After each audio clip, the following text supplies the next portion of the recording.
बेटे उस दिन हमने तशबीह इस्तिआरा तलमी कर लिया था।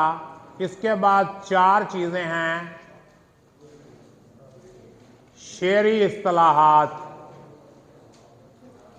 शेरी इस्तिलाहात, ये 4 चीजें हैं जिनमें से पहली इस्तिलाह आज हम करेंगे, दैट इज कॉल्ड मतला। पहली इस्तिलाह मतला, ये अरबी जुबान का लफ्ज है जिसके मानी हैं तुलू होने या निकलने की जगह। ये पेपर में कसीरुल इंतखाबी सवालात की शक्ल में आएंगे, इसलिए अब ये पूछा जा सकता है मतला के जुबान का लफ्ज है, अरबी का है, मतला का मानी क्या है? तुलू होने या निकलने की जगह। अच्छा भाई, इस्तिलाह में मतला उस शेर को कहते हैं जिससे गज़ल, कसीदा या कोई इस टाइप की नज़्म शुरू होती है। शुरू होने की जगह, तुलू होने की जगह, निकलने की जगह, यानी जहां से कलाम निकलता है, स्टार्ट होता है, उसको हम कहते हैं मतला। देखें, शेरी इस्तिलाह में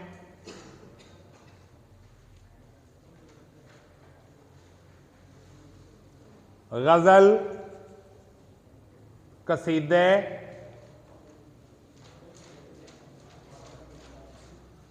या इनके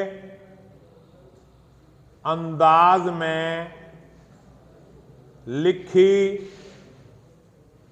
हुई किसी नज़्म का पहला शेर, पहला शेर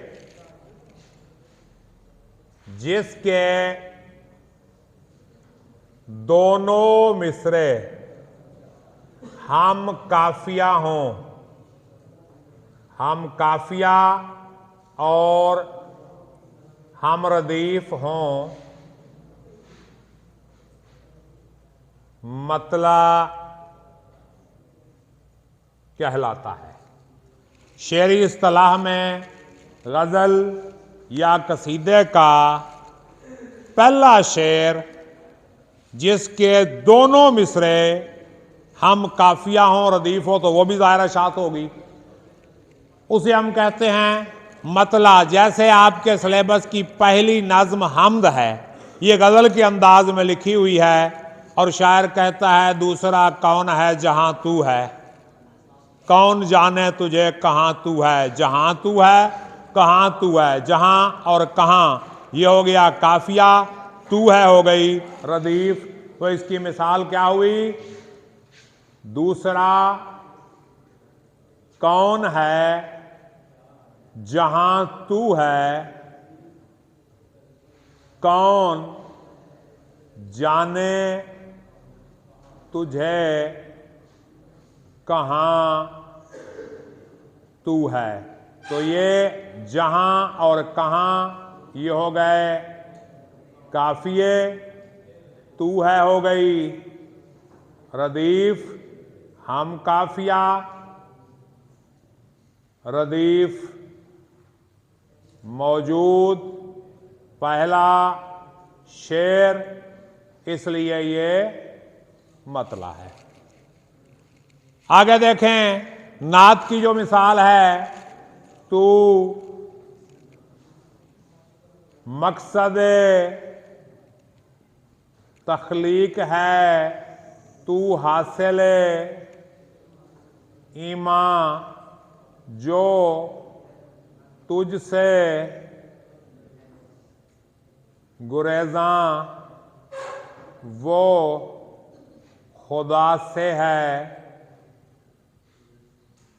गुरेज़ां। ये हासिल ईमान और गुरेज़ां काफिया, ये हम काफिया हैं, रदीफ इनमें नहीं है, रदीफ का होना ज़रूरी भी नहीं, हम काफिया ज़रूरी है, तो ये भी मतला हुआ। अब हम गज़ल पे आते हैं। पहली गज़ल मीर तकी मीर की, वो कहते हैं जिस सर को, आप अपने सिलेबस में देखें तो बहुत सी आपको मिसालें मिल जाएंगी, जिस सर को गरूर आज है या ताजवरी का, कल उस पे यहीं शोर है फिर नौहा गरी का। देखें बेटे,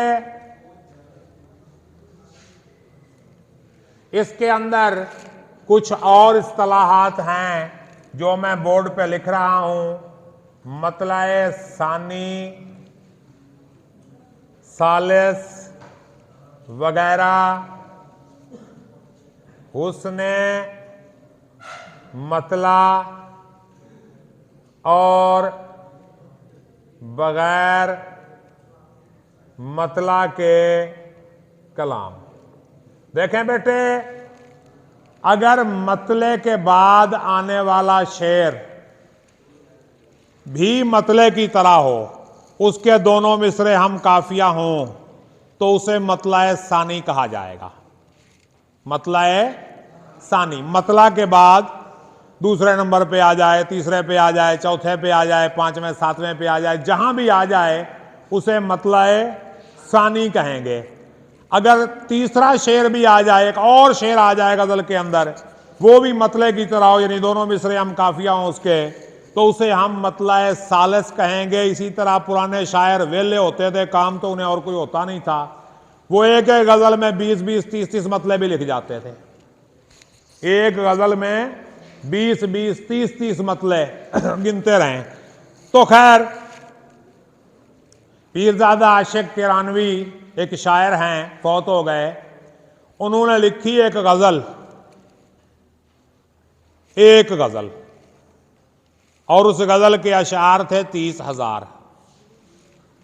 30,000 अशार पर मुश्तमिल एक गजल, जिसमें 2800 मतले थे, 2800 मतले। बात समझ में आई कि नहीं?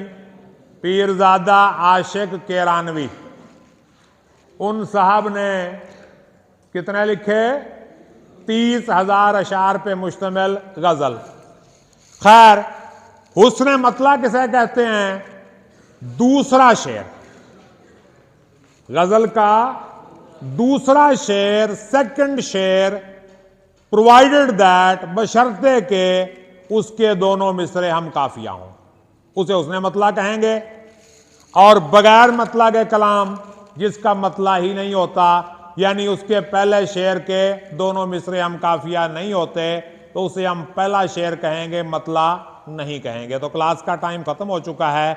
मजीद इंशाअल्लाह अदीब की इज्जत के साथ हम इससे डिस्कस करेंगे। ओके, अल्लाह हाफिज।